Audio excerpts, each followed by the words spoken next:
ମାଡ଼ ହେଇଗଲା ମୁହଁ ଫାଟିଗଲା ଏଟା କୋଉଥିରେ କେମିତି ସିଲେଇ ଡାକ୍ତର କଲା? टसर रे सिले हो।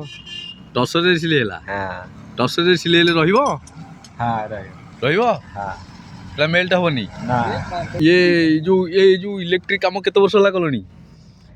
ବର୍ଷ 40 वर्ष एक्सपीरियंस 40 ବର୍ଷ ଏକ୍ସପେରିଏନ୍ସ। ଏ ଡାକ୍ତର ତାହେଲେ ଭୁଲ କରିଦେଲା। କ'ଣ ଭୁଲ କଲା?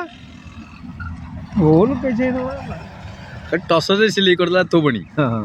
ସେ ଖୋଲା ହେଲା କୋଉଠି? ए पटिया ପଟିଆରେ ଖୋଲା ହେଲା। ଆଉ ସେ ଟସରରେ ସିଲେଇ କଲା କୋଉଠି? टसर एमसी ଏମ୍ସରେ ସିଲେଇ କଲା। ପଟିଆରେ ଖୋଲା ହେଲା। ମାନେ କ'ଣ ସୂତା ଠିକରେ ରହିଲାନି? ରହିଲା ସୂତା ରହିବନି। ଆଉ ଟସରରେ କ'ଣ ସିଲେଇ କଲା ତୋବଣି? ଫାଟିଥିଲା ଜୋର ଜୋରରେ ଫାଟିଥିଲା ସେଥିପାଇଁ ଟସରରେ ସିଲେଇ ହେଲା। ଏଇ ମେଡ଼ିକାଲରେ ସୂତା ନଥିଲା କି? ଏଟା ଥିଲା ଆଉ ଟସରରେ କାହିଁ ସିଲେଇ ହେଲା? ଥିଲା କି ସେଇ ଟସର ଲାଗିବ ସେଟା।